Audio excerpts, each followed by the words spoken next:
ನಮಸ್ಕಾರ. ಶ್ರೀ ಟಿವಿ ನ್ಯೂಸ್ಗೆ ಸ್ವಾಗತ. ಈ ದಿನದ ಹೆಡ್ಲೈನ್ಸ್. ಪ್ಲಾಸ್ಟಿಕ್ ಬಳಕೆಯಿಂದ ಪರಿಸರದ ಮೇಲಾಗುವ ಹಾನಿ ಬಗ್ಗೆ ಪ್ರತಿಯೊಬ್ಬರಿಗೂ ತಿಳಿಸುವ ಕೆಲಸ ಮಾಡಬೇಕು. ನಗರಸಭಾ ಪರಿಸರ ಅಭಿಯಂತರರಾದ ರೂಪಾ ಅಭಿಮತ.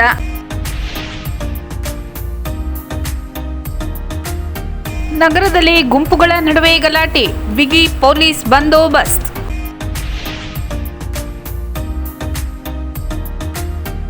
ಮಚ್ಚಿನಿಂದ ಕೊಚ್ಚಿ ಪತ್ನಿಯನ್ನೇ ಕೊಲೆಗೈದ ಪತಿ.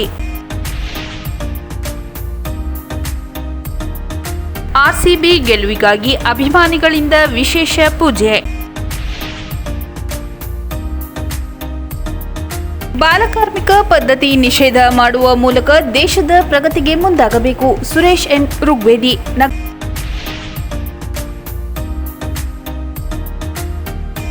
ಕೋವಿಡ್-19 ತಡೆಗೆ ಸುರಕ್ಷತಾ ಹಾಗೂ ಮುಂಜಾಗ್ರತಾ ಕ್ರಮಗಳನ್ನು ಪಾಲಿಸಿ. ಜಿಲ್ಲಾಧಿಕಾರಿ ಶಿಲ್ಪಾ ನಾಗ್ ಸಲಹೆ.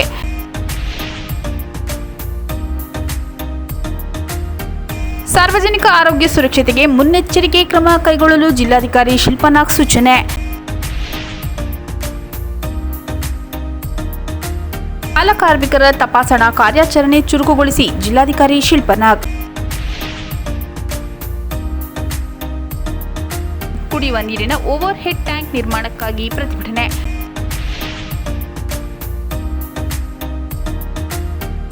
ಆದರ್ಶ ಶಾಲೆಯ ಮಕ್ಕಳಿಗೆ ಉಚಿತ ಪುಸ್ತಕ ಮತ್ತು ಸಮವಸ್ತ್ರ ವಿತರಣೆ. ಪ್ಲಾಸ್ಟಿಕ್ ಬಳಕೆಯಿಂದ ಪರಿಸರದ ಮೇಲಾಗುವ ಹಾನಿ ಬಗ್ಗೆ ಪ್ರತಿಯೊಬ್ಬರಿಗೂ ತಿಳಿಸುವ ಕೆಲಸ ಮಾಡಬೇಕು. ನಗರಸಭಾ ಪರಿಸರ ಅಭಿಯಂತರರಾದ ರೂಪಾ ಅಭಿಮತ. ನಗರದ ವಾಲ್ಮೀಕಿ ಭವನದಲ್ಲಿ ಜಿಲ್ಲಾಡಳಿತ, ಕರ್ನಾಟಕ ರಾಜ್ಯ ಮಾಲಿನ್ಯ ನಿಯಂತ್ರಣ ಮಂಡಳಿಯ ಪ್ರಾದೇಶಿಕ ಕಚೇರಿ, ಸಾರ್ವಜನಿಕ ಶಿಕ್ಷಣ ಇಲಾಖೆ, ಮಡಿಲು ಶಿಕ್ಷಣ ಮತ್ತು ಗ್ರಾಮೀಣಾಭಿವೃದ್ಧಿ ಸಂಸ್ಥೆ ವತಿಯಿಂದ ವಿಶ್ವ ಪರಿಸರ ದಿನಾಚರಣೆ ಅಂಗವಾಗಿ ಆಯೋಜಿಸಿದ್ದ ಜಿಲ್ಲಾ ಮಟ್ಟದ ಚಿತ್ರಕಲಾ ಮತ್ತು ಪ್ರಬಂಧ ಸ್ಪರ್ಧೆ ಕಾರ್ಯಕ್ರಮವನ್ನು ಚಿತ್ರ ಬಿಡಿಸುವ ಮೂಲಕ ಉದ್ಘಾಟಿಸಿ ಮಾತನಾಡಿದ ನಗರಸಭಾ ಪರಿಸರ ಅಭಿಯಂತರರಾದ ರೂಪಾ ರವರು, ಪ್ಲಾಸ್ಟಿಕ್ ಪ್ರಸ್ತುತ ದಿನಗಳಲ್ಲಿ ಮಾನವನ ಒಂದು ಅವಿಭಾಜ್ಯ ಅಂಗವಾಗಿ ಪರಿಣಮಿಸಿದ್ದು ಎಲ್ಲೆಂದರಲ್ಲಿ ಪ್ಲಾಸ್ಟಿಕ್ ರಾರಾಜಿಸುತ್ತಿದೆ. ಹಾಗಾಗಿ ನಾವು ಪ್ಲಾಸ್ಟಿಕ್ ಬಳಕೆಯಿಂದ ಪರಿಸರದ ಮೇಲಾಗುವ ಹಾನಿಯ ಬಗ್ಗೆ ಪ್ರತಿಯೊಬ್ಬರಿಗೂ ತಿಳಿಸುವ ಕೆಲಸ ಮಾಡಬೇಕೆಂದರು. ಪ್ಲಾಸ್ಟಿಕ್ ಬಳಕೆಯಿಂದ ಒಳ್ಳೆಯದ್ದು, ಕೆಟ್ಟದ್ದು ಎರಡೂ ಇದೆ. ಅಲ್ಲದೆ ಜೀವನ ಶೈಲಿಯಲ್ಲೂ ಪ್ಲಾಸ್ಟಿಕ್ ಬೆರೆತು ಹೋಗಿರುವುದರಿಂದ ಅದನ್ನು ಸಂಪೂರ್ಣವಾಗಿ ನಿಷೇಧಿಸಲು ಪ್ರತಿಯೊಬ್ಬರು ಪಣ ತೊಡಬೇಕು. ಈ ನಿಟ್ಟಿನಲ್ಲಿ ಮೊದಲು ಶಾಲಾ ಮಕ್ಕಳಿಗೆ ಈ ಬಗ್ಗೆ ಅರಿವು ಮೂಡಿಸಲು ಈ ಸ್ಪರ್ಧೆ ಆಯೋಜನೆ ಮಾಡಲಾಗಿದ್ದು, ಪ್ಲಾಸ್ಟಿಕ್ ಅನ್ನು ನಿರ್ಮೂಲನೆ ಮಾಡುವ ಮೂಲಕ ಮುಂದಿನ ಪೀಳಿಗೆಗೆ ಉತ್ತಮ ವಾತಾವರಣ ನಿರ್ಮಿಸಬೇಕೆಂದರು. ಈ ಚಿತ್ರಕಲಾ ಹಾಗೂ ಪ್ರಬಂಧ ಸ್ಪರ್ಧೆಗೆ ಜಿಲ್ಲೆಯ ನಾನಾ ಶಾಲೆಗಳಿಂದ 200ಕ್ಕೂ ಹೆಚ್ಚು ವಿದ್ಯಾರ್ಥಿಗಳು ಆಗಮಿಸಿದ್ದು, ಸ್ಪರ್ಧೆಯಲ್ಲಿ ಭಾಗವಹಿಸಿದ್ದ ಎಲ್ಲ ವಿದ್ಯಾರ್ಥಿಗಳಿಗೂ ಪ್ರಮಾಣ ಪತ್ರ ವಿತರಣೆ ಮಾಡಲಾಯಿತು. ಈ ಸಂದರ್ಭದಲ್ಲಿ ನಗರಸಭಾ ಆರೋಗ್ಯ ನಿರೀಕ್ಷಕ ಮಂಜುನಾಥ್, ಪರಿಸರ ಇಲಾಖೆ ಅಧಿಕಾರಿ ಎಲ್ ಸವಿತಾ, ಉಪ ಪರಿಸರ ಅಧಿಕಾರಿ ಎಂ ಶ್ರುತಿ ಸೇರಿದಂತೆ ಇತರರು ಹಾಜರಿದ್ದರು.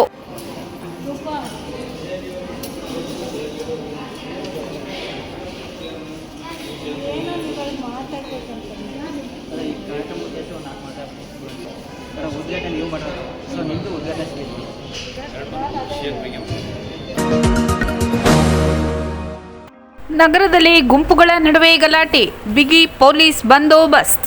ಇಂದು ಸಂಜೆ 5 ಗಂಟೆ ಸಮಯದಲ್ಲಿ ಚಾಮರಾಜನಗರದ ಮೇಗಲ ನಾಯಕರ ಬಡಾವಣೆಯಲ್ಲಿ ಕ್ಷುಲ್ಲಕ ಕಾರಣಕ್ಕೆ 2 ಗುಂಪುಗಳ ನಡುವೆ ಗಲಾಟೆ ನಡೆದಿದೆ. ವಿಷಯ ತಿಳಿದ ಪೊಲೀಸರು ಸ್ಥಳಕ್ಕೆ ಬಿಗಿ ಪೊಲೀಸ್ ಬಂದೋಬಸ್ತ್ ಮಾಡಲಾಗಿದೆ. ನಗರದ ಮೇಗಲ ನಾಯಕರ ಬಡಾವಣೆಯ ಯುವಕರು ಹಾಗೂ ಮುಸ್ಲಿಂ ಯುವಕರ ನಡುವೆ ಕ್ಷುಲ್ಲಕ ಕಾರಣಕ್ಕೆ ಮಾತಿನ ಚಕಮಕಿ ನಡೆದಿದೆ. ಗಲಾಟೆ ತೀವ್ರವಾಗುವ ಮುನ್ನ ಎಚ್ಚೆತ್ತ ಪೊಲೀಸರು ಸ್ಥಳಕ್ಕೆ ಆಗಮಿಸಿ ಬಿಗಿ ಪೊಲೀಸ್ ಬಂದೋಬಸ್ತ್ ಮಾಡಲಾಗಿದೆ. ನಾಯಕರ ಬಡಾವಣೆಯ ರಾಮ ಮಂದಿರ ಹಾಗೂ ಪಕ್ಕದಲ್ಲಿರುವ ಮಸೀದಿಗೆ ಬಿಗಿ ಪೊಲೀಸ್ ಬಂದೋಬಸ್ತ್ ನೀಡಲಾಗಿದೆ.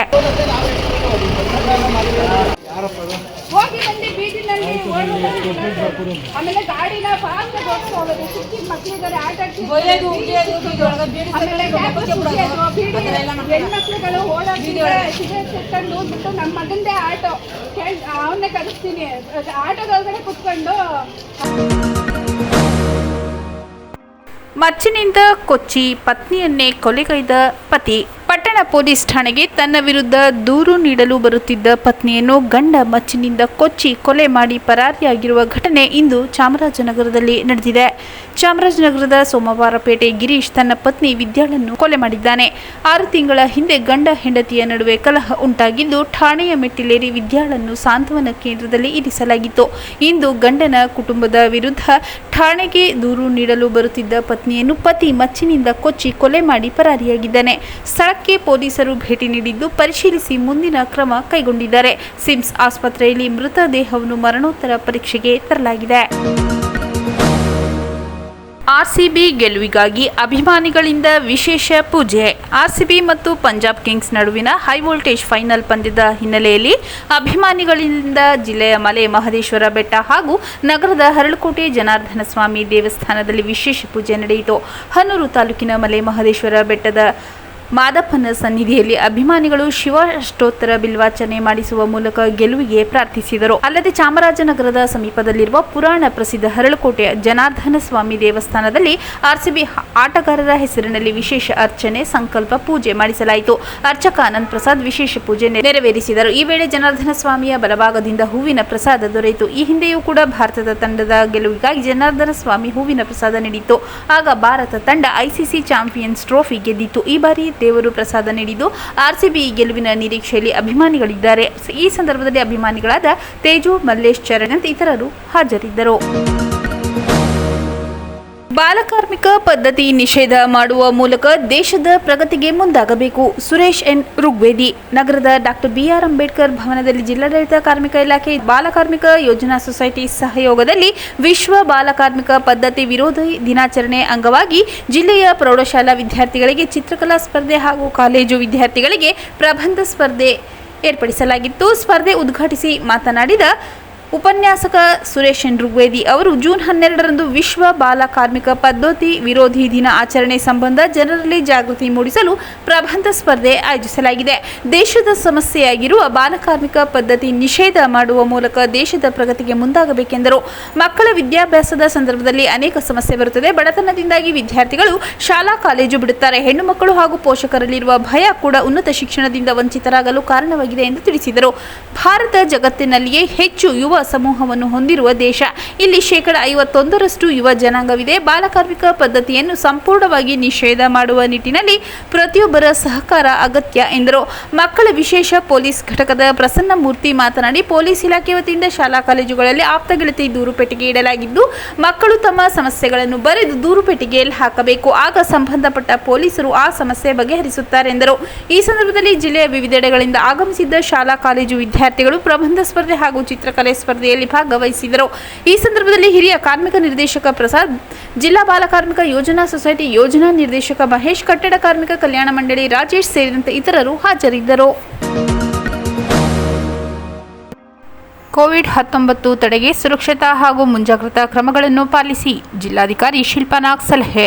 ನಗರದ ಜಿಲ್ಲಾಧಿಕಾರಿ ಕಚೇರಿ ಸಭಾಂಗಣದಲ್ಲಿ ಕೋವಿಡ್-19, ಮಲೇರಿಯಾ, ಡೆಂಗ್ಯೂ, ಚಿಕನ್ ಗುನ್ಯಾ ಹಾಗೂ ಇನ್ನಿತರ ನಿಯಂತ್ರಣ ಹಾಗೂ ಮುಂಜಾಗ್ರತಾ ಕ್ರಮಗಳ ಕುರಿತು ನಡೆದ ಅಂತರ್ ಇಲಾಖಾ ಸಮನ್ವಯ ಸಮಿತಿ ಸಭೆ ಅಧ್ಯಕ್ಷತೆ ವಹಿಸಿ ಮಾತನಾಡಿದ ಜಿಲ್ಲಾಧಿಕಾರಿ ಶಿಲ್ಪಾ ನಾಗ್ ರವರು ಕೋವಿಡ್-19 ಪ್ರಕರಣಗಳ ತಡೆ, ಪತ್ತೆ ಹಚ್ಚುವಿಕೆ ಹಾಗೂ ಆರೈಕೆಗೆ ನಿರಂತರ ಮೇಲ್ವಿಚಾರಣೆ ಮತ್ತು ನಿರ್ವಹಣೆಯನ್ನು ಮುಂದುವರಿಸಲಾಗಿದೆ. ಸಾರ್ವಜನಿಕರು ಜನದಟ್ಟಣೆ ಸ್ಥಳಗಳಲ್ಲಿ ಮಾಸ್ಕ್ ಧರಿಸಿ ದೈಹಿಕ ಅಂತರ ಕಾಪಾಡಿಕೊಳ್ಳಬೇಕು. ಉತ್ತಮ ನೈರ್ಮಲ್ಯ ಅಭ್ಯಾಸ ಮಾಡಿಕೊಳ್ಳಬೇಕೆಂದರು.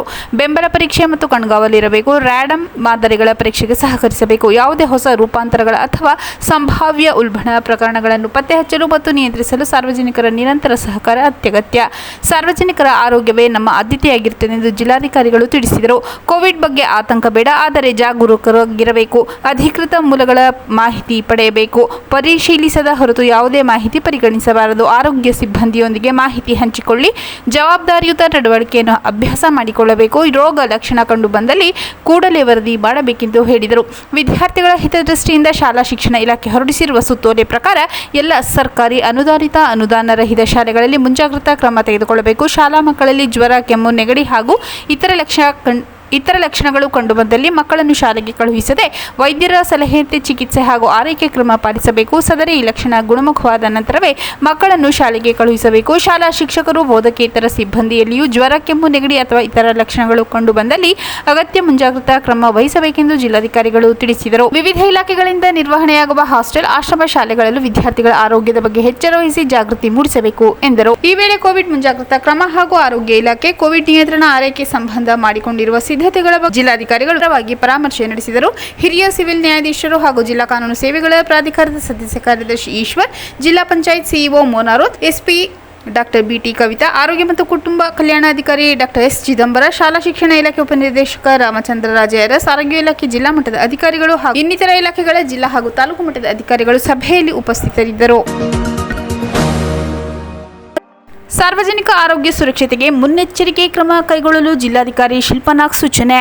ನಗರದ ಜಿಲ್ಲಾಧಿಕಾರಿ ಕಚೇರಿ ಸಭಾಂಗಣದಲ್ಲಿ ಆರೋಗ್ಯ ಇಲಾಖೆ ಕಾರ್ಯಕ್ರಮಗಳ ಅನುಷ್ಠಾನ ಕುರಿತು ನಡೆದ ಅಂತರ್ ಇಲಾಖಾ ಸಮನ್ವಯ ಸಭೆಯ ಅಧ್ಯಕ್ಷತೆ ವಹಿಸಿ ಮಾತನಾಡಿದ ಜಿಲ್ಲಾಧಿಕಾರಿ ಶಿಲ್ಪನಾಗ್ರವರು, ಜನರಿಗೆ ಶುದ್ಧ ಕುಡಿಯುವ ನೀರು ಒದಗಿಸಬೇಕು, ನೀರಿನ ಮೂಲ ಕಲುಷಿತವಾಗದಂತೆ ಪರಿಶೀಲನೆ ನಡೆಸಬೇಕು, ನೀರಿನ ಶುದ್ಧತೆ ಕುರಿತು ವಾರಕ್ಕೆ 2 ಬಾರಿ ನೀರಿನ ಮಾದರಿ ಸಂಗ್ರಹಿಸಿ ಪರೀಕ್ಷೆಗಾಗಿ ಪ್ರಯೋಗಾಲಯಕ್ಕೆ ಕಳಿಸಬೇಕು, ಡೆಂಗ್ಯೂ ರೋಗಗಳು ಉಲ್ಬಣವಾಗದಂತೆ ಎಚ್ಚರ ವಹಿಸಿ ಸೊಳ್ಳೆಗಳ ನಿಯಂತ್ರಣಕ್ಕೆ ಮುಂದಾಗಬೇಕು, ಸಾಂಕ್ರಾಮಿಕ ರೋಗಗಳ ತಡೆಗಾಗಿ ಚರಂಡಿಗಳಲ್ಲಿ ಕೊಳಚೆ ನೀರು ಸಂಗ್ರಹವಾಗದಂತೆ ಎಚ್ಚರ ವಹಿಸಬೇಕೆಂದು ಜಿಲ್ಲಾಧಿಕಾರಿಗಳು ತಿಳಿಸಿದರು.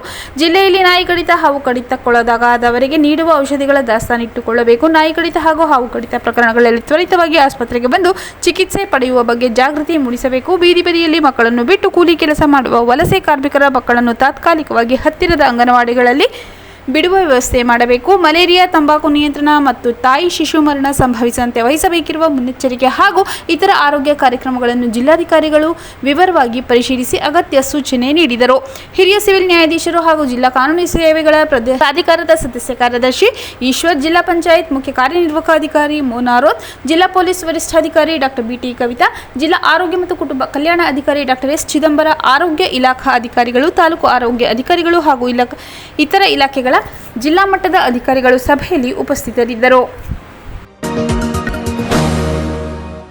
ಬಾಲಕಾರ್ಮಿಕರ ತಪಾಸಣಾ ಕಾರ್ಯಾಚರಣೆ ಚುರುಕುಗೊಳಿಸಿ ಜಿಲ್ಲಾಧಿಕಾರಿ ಶಿಲ್ಪನಾಗ್.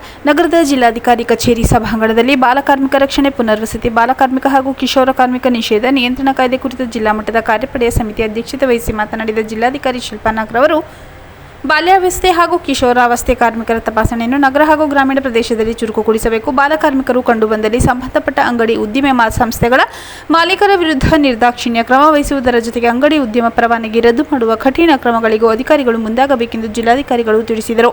2024 ಏಪ್ರಿಲ್ನಿಂದ 2025 ಮಾರ್ಚ್ವರೆಗೆ ತಪಾಸಣೆಗೊಂಡ ವೇಳೆ 25 ಬಾಲಕಾರ್ಮಿಕರನ್ನು ಗುರುತಿಸಲಾಗಿದೆ. ಆದರೆ 7 ಪ್ರಕರಣಗಳಲ್ಲಿ ಮಾತ್ರ ಎಫ್ಐಆರ್ ದಾಖಲಾಗಿದೆ. ಉಳಿದ ಪ್ರಕರಣಗಳಲ್ಲೂ ಎಫ್ಐಆರ್ ದಾಖಲಿಸಿ ತಪ್ಪಿತಸ್ಥರ ವಿರುದ್ಧ ಕಾನೂನು ಕ್ರಮ ಜರುಗಿಸುವ ನಿಟ್ಟಿನಲ್ಲಿ ಅಧಿಕಾರಿಗಳು ಶೀಘ್ರವೇ ಕ್ರಮ ವಹಿಸಬೇಕೆಂದು ಜಿಲ್ಲಾಧಿಕಾರಿಗಳು ಕಟ್ಟುನಿಟ್ಟಿನ ಆದೇಶ ನೀಡಿದರು. ಮಕ್ಕಳನ್ನೇಕೆ ದುಡಿಮೆಗೆ ದೂಡಲಾಗಿದೆ ಎಂಬುದರ ಬಗ್ಗೆ ಕುಟುಂಬದಿಂದ ಕೌನ್ಸಿಲಿಂಗ್ ಮೂಲಕ ತಿಳಿದುಕೊಳ್ಳಬೇಕು. ಉದ್ಯೋಗ, ಆರ್ಥಿಕ ಸೌಲಭ್ಯ ಅಗತ್ಯವಿದ್ದಲ್ಲಿ ಕಲ್ಪಿಸುವ ಕಾರ್ಯವನ್ನು ಮಾಡಬೇಕು. ಪೋಷಕರನ್ನು ವಿಶ್ವಾಸಕ್ಕೆ ತೆಗೆದುಕೊಂಡು ಅವರಿಗೆ ನೆರವಾಗುವ ನಿಟ್ಟಿನಲ್ಲಿ ಚಾಮರಾಜನಗರ ಜಿಲ್ಲೆ ಮಾದರಿಯಾಗಬೇಕು. ಈ ಬಗ್ಗೆ ಪೂರ್ವ ಯೋಜನೆ ಹಾಗೂ ರೂಪುರೇಷೆ ಸಿದ್ಧಪಡಿಸಿಕೊಂಡು ಅನುಷ್ಠಾನಕ್ಕೆ ತರಬೇಕೆಂದು ಜಿಲ್ಲಾಧಿಕಾರಿಗಳು ತಿಳಿಸಿದರು. ಹಿರಿಯ ಸಿವಿಲ್ ನ್ಯಾಯಾಧೀಶರು ಹಾಗೂ ಜಿಲ್ಲಾ ಕಾನೂನು ಸೇವೆಗಳ ಪ್ರಾಧಿಕಾರದ ಸದಸ್ಯ ಕಾರ್ಯದರ್ಶಿಗಳಾದ ಈಶ್ವರ್ ಮಾತನಾಡಿ, ಮಕ್ಕಳನ್ನು ಬಾಲಕಾರ್ಮಿಕ ಪದ್ಧತಿಯಿಂದ ರಕ್ಷಿಸಿದ ಬಳಿಕ ಮುಂದೆ ವಹಿಸಬೇಕಿರುವ ಕ್ರಮಗಳನ್ನು ಸಮರ್ಪಕವಾಗಿ ಅನುಷ್ಠಾನ ಮಾಡಬೇಕು ಎಂದರು. ಜಿಲ್ಲಾ panchayat CEO Monaroth, SP doctor BT Kavitha, ಜಿಲ್ಲಾ ಕಾರ್ಮಿಕ ಅಧಿಕಾರಿ ಡಾಕ್ಟರ್ ಎಂ ಸವಿತಾ, ಜಿಲ್ಲಾ ಆರೋಗ್ಯ ಮತ್ತು ಕುಟುಂಬ ಕಲ್ಯಾಣಾಧಿಕಾರಿ ಡಾಕ್ಟರ್ ಎಸ್ ಚಿದಂಬರ, ಬಚ್ಪನ್ ಬಚಾವೋ ಆಂದೋಲನದ ರಾಜ್ಯ ಸಂಯೋಜಕರಾದ ಬಿನು ವರ್ಗೀಸ್, ಜಿಲ್ಲಾ ಕಾರ್ಮಿಕ ಯೋಜನೆ ಸೊಸೈಟಿ ಯೋಜನಾ ನಿರ್ದೇಶಕ ಎಂ ಮಹೇಶ್, ತಾಲೂಕು ಕಾರ್ಮಿಕ ಅಧಿಕಾರಿಗಳು, ವಿವಿಧ ಇಲಾಖೆಗಳ ಜಿಲ್ಲಾ ಹಾಗೂ ತಾಲೂಕು ಮಟ್ಟದ ಅಧಿಕಾರಿಗಳು ಸಭೆಯಲ್ಲಿ ಉಪಸ್ಥಿತರಿದ್ದರು. ಕುಡಿಯುವ ನೀರಿನ ಓವರ್ ಹೆಡ್ ಟ್ಯಾಂಕ್ ನಿರ್ಮಾಣಕ್ಕಾಗಿ ಪ್ರತಿಭಟನೆ. ಮಂಗಲ ಗ್ರಾಮದಲ್ಲಿ ಕುಡಿಯುವ ನೀರಿನ ಓವರ್ ಹೆಡ್ ಟ್ಯಾಂಕ್ ನಿರ್ಮಿಸಿಕೊಡಲು ಮಂಗಲ ಗ್ರಾಮದ ಗ್ರಾಮಸ್ಥರಿಂದ ಇಂದು ಪ್ರತಿಭಟನೆ ನಡೆಸಲಾಯಿತು. ನಗರದ ಜಿಲ್ಲಾಡಳಿತ ಭವನದಲ್ಲಿ ಜಮಾಯಿಸಿದ ಪ್ರತಿಭಟನಾಕಾರರು ಘೋಷಣೆ ಕೂಗಿದರು. ಈ ವೇಳೆ ಗ್ರಾಮದ ಮುಖಂಡ ರವಿಕುಮಾರ್ ಮಾತನಾಡಿ, 2022-23ನೇ ಸಾಲಿನಲ್ಲಿ ಮಂಗಲ ಗ್ರಾಮಸ್ಥರಿಗೆ ಜಲಜೀವನ್ ಮಿಷನ್ ಯೋಜನೆಯಡಿಯಲ್ಲಿ ಓವರ್ ಹೆಡ್ ಟ್ಯಾಂಕ್ ನಿರ್ಮಾಣ ಮಾಡಲು ಮಂಜೂರಾಗಿದ್ದು, ಗ್ರಾಮ ಪಂಚಾಯಿತಿ ಸಾಮಾನ್ಯ ಸಭೆಯಲ್ಲಿ ಅನುಮೋದನೆಗಾಗಿ RDWS ಇಲಾಖೆ ಅಧಿಕಾರಿಗಳಿಂದ ಕುಡಿಯುವ ನೀರಿನ ಟ್ಯಾಂಕ್ ಅನ್ನು ನಿರ್ಮಾಣ ಮಾಡಲು ಓವರ್ ಹೆಡ್ ಟ್ಯಾಂಕ್ ನಿರ್ಮಾಣ ಮಾಡುವ ಸ್ಥಳ ಸರ್ಕಾರಿ ಸ್ಥಳವಾಗಿದ್ದು ಅಲ್ಲಿ ಗುದಲಿ ಪೂಜೆ ಮಾಡಲಾಗಿತ್ತು. ಅದರಂತೆ ನಿಗದಿಯಾಗಿದ್ದ ಸ್ಥಳದಲ್ಲಿ ಟ್ಯಾಂಕ್ ನಿರ್ಮಾಣ ಮಾಡಲು ಹೋದಾಗ ಮಂಗಲ ಗ್ರಾಮದ ಡ್ರಾಮಾ ಮಾಸ್ಟರ್ ಆರ್ ಶಿವಣ್ಣ ಅವರು ತಡೆದು ತೊಂದರೆ ನೀಡುತ್ತಿದ್ದಾರೆ ಮತ್ತು ಅವರ ಸಂಬಂಧಿಕರು ನಿರ್ಮಾಣದ ಬಗ್ಗೆ ಪದೇ ಪದೇ ತೊಂದರೆ ನೀಡುತ್ತಿದ್ದಾರೆ. ಸದರಿ ಸ್ಥಳವನ್ನು ಡ್ರಾಮಾ ಮಾಸ್ಟರ್ ಆರ್ ಶಿವಣ್ಣ ಅವರು ತಮ್ಮ ತಾಯಿ ಹೆಸರಿಗೆ ಅಕ್ರಮವಾಗಿ ಖಾತೆ ಮಾಡಿಸಿಕೊಂಡಿದ್ದು, ಈ ಬಗ್ಗೆ ಗ್ರಾಮಸ್ಥರು ಕೇಳಿದಾಗ ನಾನೇ ಬಿಟ್ಟುಕೊಡುತ್ತೇನೆಂದು ನೆಪ ಹೇಳುತ್ತಾರೆ ಮತ್ತು ಕಾಮಗಾರಿ ಮಾಡಲು ಹೋದರೆ ಬೇರೆಯವರಿಂದ ಕುಮ್ಮಕ್ಕು ನೀಡಿ ಕಾಮಗಾರಿ ಸ್ಥಗಿತಗೊಳಿಸುತ್ತಿದ್ದಾರೆ. ಸೆಪ್ಟೆಂಬರ್ 9ರಂದು ಈ ಬಗ್ಗೆ ಜಿಲ್ಲಾ ಪಂಚಾಯತ್ನ ಮುಖ್ಯ ಕಾರ್ಯನಿರ್ವಾಹಕ ಅಧಿಕಾರಿಗಳಿಗೆ ದೂರು ಸಲ್ಲಿಸಲಾಗಿದ್ದರೂ ಯಾವುದೇ ಕ್ರಮ ಜರುಗಿಸಿರುವುದಿಲ್ಲ. ಆದ್ದರಿಂದ ತಾವು ಮಂಗಲ ಗ್ರಾಮಸ್ಥರ ಪರವಾಗಿ ಓವರ್ ಹೆಡ್ ಟ್ಯಾಂಕ್ ನಿರ್ಮಾಣ ಮಾಡಿ ಅನುಕೂಲ ಮಾಡಿಕೊಡಬೇಕೆಂದು ತಿಳಿಸಿದರು. ನಂತರ ಜಿಲ್ಲಾ ಪಂಚಾಯತ್ ಸಭಾಂಗಣಕ್ಕೆ ತೆರಳಿ ಜಿಲ್ಲಾ ಪಂಚಾಯತ್ ಸಿಒ ಮೋನಾರೋತ್ ಅವರಿಗೂ ಸಹ ಮನವಿ ಸಲ್ಲಿಸಲಾಯಿತು. ಮನವಿ ಸ್ವೀಕರಿಸಿ ಮಾತನಾಡಿದ ಅವರು, ಸ್ಥಳದಲ್ಲಿದ್ದ ಮಂಗಲ ಗ್ರಾಮ ಪಂಚಾಯತ್ ಬಿಡಿಒ ಆದಿಶೇಷ್ ಹಾಗೂ ಜೆಜೆಎಂ ಸಹಾಯಕ ಕಾರ್ಯಪಾಲಿಕ ಇಂಜಿನಿಯರ್ ಜಗದೀಶ್ ರವರಿಗೆ 24 ಗಂಟೆಯೊಳಗೆ ಈ ಬಗ್ಗೆ ಮಾಹಿತಿ ನೀಡಬೇಕು, ಇಲ್ಲವಾದಲ್ಲಿ ನಿಮ್ಮ ಬಗ್ಗೆ ಶಿಸ್ತು ಕ್ರಮ ಜರುಗಿಸಲಾಗುತ್ತದೆ ಎಂದು ಎಚ್ಚರಿಕೆ ನೀಡಿದರು. ಪ್ರತಿಭಟನೆಯಲ್ಲಿ ಗ್ರಾಮ ಪಂಚಾಯತಿ ಮಾಜಿ ಸದಸ್ಯ ರವಿ, ಮುಖಂಡರಾದ ಮಂಜು, ಬಸವಣ್ಣ, ಮಹೇಂದ್ರ, ಪ್ರಕಾಶ್, ಪುಟ್ನಿಂಗಮ್ಮ, ಮಾದೇವಮ್ಮ, ರಮೇಶ್, ಮೊಂಡ್ರಬಾಳು ವಾಸು, ರವಿ ಮೌರ್ಯ, ದಲಿತ ಮುಖಂಡರಾದ ಹೊಂಗನೂರ್, ನಟರಾಜ್, ಭೋಗಾಪುರ, ನಾಗೇಶ್, ಎಸ್ಪಿ ಮಹೇಶ್ ಸೇರಿದಂತೆ ಇತರರು ಭಾಗವಹಿಸಿದ್ದರು. ಆದರ್ಶ ಶಾಲೆಯ ಮಕ್ಕಳಿಗೆ ಉಚಿತ ಪುಸ್ತಕ ಮತ್ತು ಸಮವಸ್ತ್ರ ವಿತರಣೆ. ಚಾಮರಾಜನಗರ ತಾಲೂಕಿನ ಮಲ್ಲಯ್ಯನಪುರ ಬಳಿ ಇರುವ ಆದರ್ಶ ಶಾಲೆಯ ಮಕ್ಕಳಿಗೆ ಎಸ್ಡಿಎಂಸಿ ಸದಸ್ಯರಿಂದ ಉಚಿತ ಪುಸ್ತಕ ಹಾಗೂ ಸಮವಸ್ತ್ರ ವಿತರಿಸಲಾಯಿತು. ಈ ಸಂದರ್ಭದಲ್ಲಿ ಎಸ್ಡಿಎಂಸಿ ಅಧ್ಯಕ್ಷ ಮಹದೇವಸ್ವಾಮಿ ಮಾತನಾಡಿ, ಶೈಕ್ಷಣಿಕ ವರ್ಷದಲ್ಲಿ ಎಲ್ಲ ವಿದ್ಯಾರ್ಥಿಗಳು ಕಲಿಕೆಗೆ ಹೆಚ್ಚಿನ ಒತ್ತು ನೀಡಬೇಕು. ಇದರ ಜೊತೆ ಪಠ್ಯೇತರ ಚಟುವಟಿಕೆಗಳಲ್ಲೂ ಸಕ್ರಿಯವಾಗಿ ಭಾಗವಹಿಸುವ ಮೂಲಕ ಆದರ್ಶ ಶಾಲೆಗೆ ಕೀರ್ತಿ ತರಬೇಕೆಂದು ತಿಳಿಸಿದರು. ಎಸ್ಡಿಎಂಸಿ ಉಪಾಧ್ಯಕ್ಷರಾದ ಶ್ರೀಮತಿ ರಂಜಿನಿ ಮಾತನಾಡಿ, ಶಾಲೆಯಲ್ಲಿ ನಡೆಯುವ ಪಾಠದ ಜೊತೆ ಮನೆಯಲ್ಲಿಯೂ ಸಹ ಪೋಷಕರು ತಮ್ಮ ಮಕ್ಕಳ ವಿದ್ಯಾಭ್ಯಾಸದ ಕಡೆ ಗಮನ ಹರಿಸಿದಾಗ ಯಾವುದೇ ಖಾಸಗಿ ಶಾಲೆಗಿಂತ ಕಡಿಮೆ ಇಲ್ಲ ಎಂಬಂತೆ ಸರಿಸಮಾನವಾಗಿ ಕಲಿಕೆಯಲ್ಲಿ ಮುಂದುವರೆದು ಸಮಾಜದಲ್ಲಿ ಉತ್ತಮ ನಾಗರಿಕರಾಗಲು ಸಹಕಾರಿಯಾಗುತ್ತದೆ. ವಿದ್ಯಾರ್ಥಿ ದೆಸೆಯಲ್ಲಿಯೇ ವಿದ್ಯಾಭ್ಯಾಸದ ಕಡೆ ಮಾತ್ರ ಗಮನ ನೀಡಬೇಕು. ಶಿಕ್ಷಕರು ಹಾಗೂ ಪೋಷಕರನ್ನು ಗೌರವ ಭಾವದಿಂದ ಕಾಣಬೇಕು. ಉತ್ತಮ ಸಂಸ್ಕಾರ ರೂಢಿಸಿಕೊಂಡಾಗ ಮಾತ್ರ ಸಾಧನೆಯ ಜೊತೆಗೆ ಉತ್ತಮ ಗೌರವ ಸಿಗುತ್ತದೆ ಎಂದು ವಿದ್ಯಾರ್ಥಿಗಳಿಗೆ ಹೇಳಿದರು. ಈ ಸಂದರ್ಭದಲ್ಲಿ ಎಸ್ಡಿಎಂಸಿ ಸದಸ್ಯ ಮಹೇಂದ್ರ, ಮಹೇಶ್ ಗಾಳಿಪುರ ಸದಸ್ಯರಾದ ಮಹೇಶ್ ಗಾಳಿಪುರ, ಜ್ಯೋತಿ, ದಿವ್ಯಾ, ಸನತ್ ಕುಮಾರ್, ರವಿ ಹಾಗೂ ಉಪಪ್ರಾಂಶುಪಾಲ ಲಿಂಗರಾಜ್ ಹಾಜರಿದ್ದರು. ಮತ್ತೊಮ್ಮೆ ಮುಖ್ಯಾಂಶಗಳು. ಪ್ಲಾಸ್ಟಿಕ್ ಬಳಕೆಯಿಂದ ಪರಿಸರದ ಮೇಲಾಗುವ ಹಾನಿ ಬಗ್ಗೆ ಪ್ರತಿಯೊಬ್ಬರಿಗೂ ತಿಳಿಸುವ ಕೆಲಸ ಮಾಡಬೇಕು. ನಗರಸಭಾ ಪರಿಸರ ಅಭಿಯಂತರರಾದ ರೂಪಾ ಅಭಿಮತ.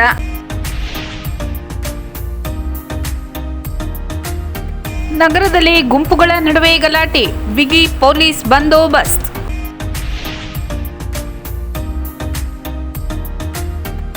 ಮಚ್ಚಿನಿಂದ ಕೊಚ್ಚಿ ಪತ್ನಿಯನ್ನೇ ಕೊಲೆಗೈದ ಪತಿ. ಆರ್ಸಿಬಿ ಗೆಲುವಿಗಾಗಿ ಅಭಿಮಾನಿಗಳಿಂದ ವಿಶೇಷ ಪೂಜೆ. ಬಾಲಕಾರ್ಮಿಕ ಪದ್ಧತಿ ನಿಷೇಧ ಮಾಡುವ ಮೂಲಕ ದೇಶದ ಪ್ರಗತಿಗೆ ಮುಂದಾಗಬೇಕು. ಸುರೇಶ್ ಎನ್ ಋಗ್ವೇದಿ.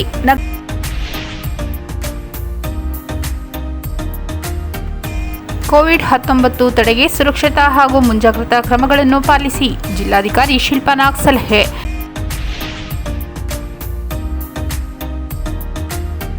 ಸಾರ್ವಜನಿಕ ಆರೋಗ್ಯ ಸುರಕ್ಷತೆಗೆ ಮುನ್ನೆಚ್ಚರಿಕೆ ಕ್ರಮ ಕೈಗೊಳ್ಳಲು ಜಿಲ್ಲಾಧಿಕಾರಿ ಶಿಲ್ಪಾ ನಾಗ್ ಸೂಚನೆ. ಬಾಲಕಾರ್ಮಿಕರ ತಪಾಸಣಾ ಕಾರ್ಯಾಚರಣೆ ಚುರುಕುಗೊಳಿಸಿ, ಜಿಲ್ಲಾಧಿಕಾರಿ ಶಿಲ್ಪಾ ನಾಗ್. ಕುಡಿಯುವ ನೀರಿನ ಓವರ್ ಹೆಡ್ ಟ್ಯಾಂಕ್ ನಿರ್ಮಾಣಕ್ಕಾಗಿ ಪ್ರತಿಭಟನೆ.